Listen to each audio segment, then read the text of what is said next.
The Polish army says it has shot down Russian drones that it says repeatedly violated its airspace in an attack on Ukraine. It called the incident an act of aggression that posed a real threat to the safety of its citizens. Writing on social media, Polish Prime Minister Donald Tusk said Polish airspace had been violated by a huge number of Russian drones. Those drones that posed a direct threat were shot down. He also said he was in constant communication with the Secretary General of NATO and Poland's allies. Damaged drones and debris have been found in some areas, including the village of Chosnówka along Poland's eastern border. The incursions also prompted Polish authorities to close airports, including in the capital, Warsaw. That airport has since reopened. Let's get the very latest on this developing story from our Riga bureau chief, Yuri Resheto. Is Putin testing the West here, as Kyiv says? We're talking, Ben, about several drones, huge number of drones that entered Polish airspace. So we don't know yet whether the drones were loaded with explosives or were flying for intelligence purposes. But they probably came from Russia. We've just heard from the High Representative for Foreign Affairs and Security Policy and Vice President of the European Commission, Kaja Kallas, that they actually came from Russia. At the same time, according to Ukrainian reports, there was a Russian drone attack on Western Ukraine, so Western Ukraine borders to Poland. It's unclear whether the drones were deliberately directed towards Poland or whether it was a mistake. If these are indeed Russian drones, then we are dealing with what is known as hybrid warfare that Russia has been carrying out, doing for years to destabilize and provoke the West. These include espionage, attacks on civilian infrastructure, political interference, disinformation, and violations of NATO airspace like this time. Yuri, we both know there have been other smaller incidents before, but this is unprecedented. Yes, it's not the first time, you're right, Ben, that Russian drones have entered NATO airspace. Time and time again, drones crash in Poland and the Baltic countries, Lithuania and Latvia, where I am right now. Both countries also border Belarus. However, this is the first time that Poland, and consequently a NATO member, has shot down drones. In this respect, yes, it's a new level of escalation.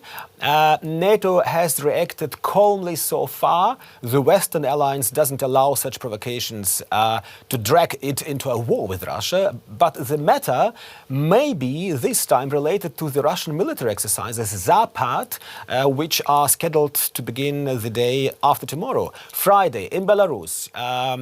Belarus could also serve as a springboard, so to say, for a possible attack on NATO territory.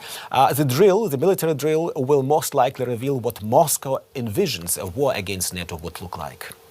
Okay, thank you very much for bringing us that information. We'll get back to you in a moment. I just want to bring our viewers up to date with this drone incursion. It comes as defence ministers from Poland and 4 other European nations are set to meet in London to discuss improving Ukraine's defensive capabilities. It's a critical time for Kyiv as the Russian army tries to maximise its battlefield gains before temperatures drop and the grounds freeze. It's focused on eastern Donbass region, where fighting between the Ukrainian army and Russian proxy forces began back in 2014. Since the full-scale invasion of 2022, Russian troops were able to occupy nearly all of Luhansk region. But in neighbouring Donetsk, it's a different story. Ukraine still controls about a quarter of the territory, including the major cities of Slovyansk, Kramatorsk and Pokrovsk. Before the war, this was Ukraine's most densely populated area. DW's Hanna Sokolova-Stik has travelled to the area to meet locals evacuating from the front line and to ask them what they make of Vladimir Putin's demand that Ukraine hand over the land it still controls without a fight. Everyone here has left it as late as they possibly could to leave. In many cases, the only way out was on foot or by bike. It's been almost a year now since analysts first expected the Russian army to occupy Pokrovsk, and yet, against all the odds, it's still in Ukrainian hands. Things are now so bad that even the most experienced evacuation teams won't go in. We've stopped going into Pokrovsk. I have to explain to people that the situation is so bad that no one's going to come to them. We tell them which way to go and where to meet us. We meet Oleg, who's just escaped Pokrovsk alone. Thank God I got out. I was so lucky. The road out is covered in bikes. They've all been hit by drones. If anyone is still trying to sit it out, to wait for things to get better, my advice for you is to get out while you still can. I held onto this icon the whole way. I made it. Oleg was trying to stay put, trying to look after his home. He'd sent his wife and daughter out to safety over a year ago, but that all changed when his brother was killed and he himself was hit by a drone. We buried my brother under a fence at the market. He just turned 59. There are so many people buried all across town, in flower beds, in people's gardens. One of the small Russian drones was flying around outside. I opened the door, and there was an explosion right away. I got knocked backwards into the house. I had burns, and I thought my eyes were gone. Natalia got out of nearby Dobropilya. Glide bombs have leveled lots of buildings.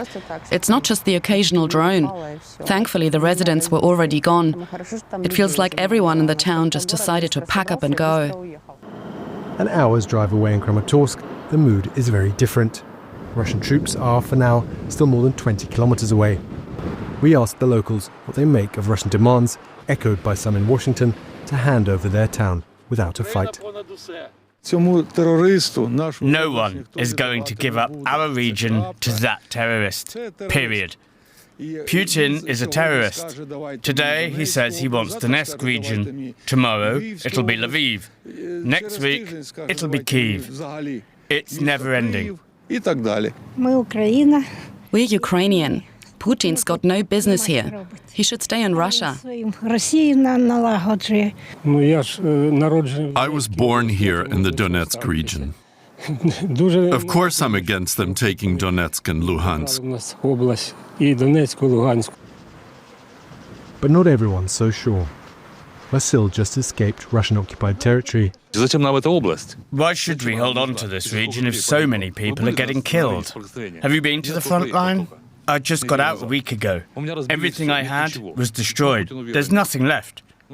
I don't trust Putin. He's always lying. I don't know what the world can do to stop him. With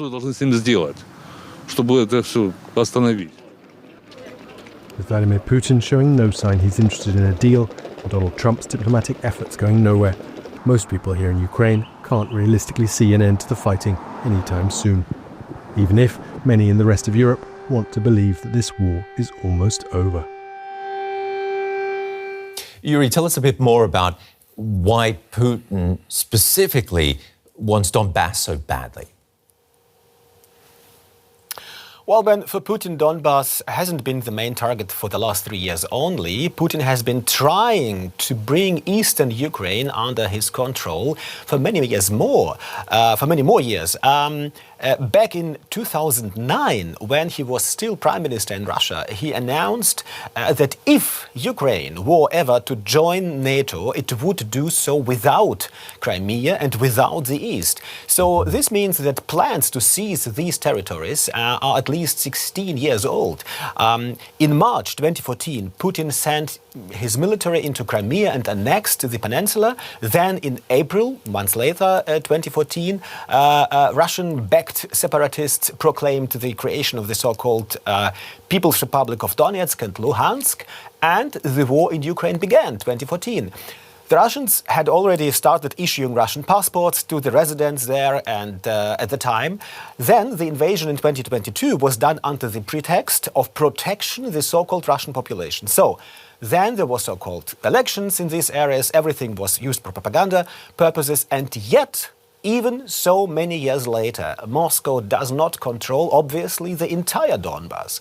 But Putin needs a success. He has to show his people that his special operation, what is called, the war called in Russia, has ended successfully. And that can only be complete control. Yeah, so the playbook was written a long time ago. So many people missed the signs or ignored them. But tell me, how is this going to play out? Because Ukraine is rejecting any sort of retreat from the Donbass. Yes, well, no one can predict how things will continue and proceed, but considering US President Trump's failed attempts to peace so far, considering the slow but steady advance of the Russian army in Ukraine and Russia's, let's say, diplomatic successes in non-Western countries, Putin was recently in China shaking hands to many leaders, this war could last for months, if not years. Yuri Resheto in Riga with the very latest on Russian affairs. Thank you.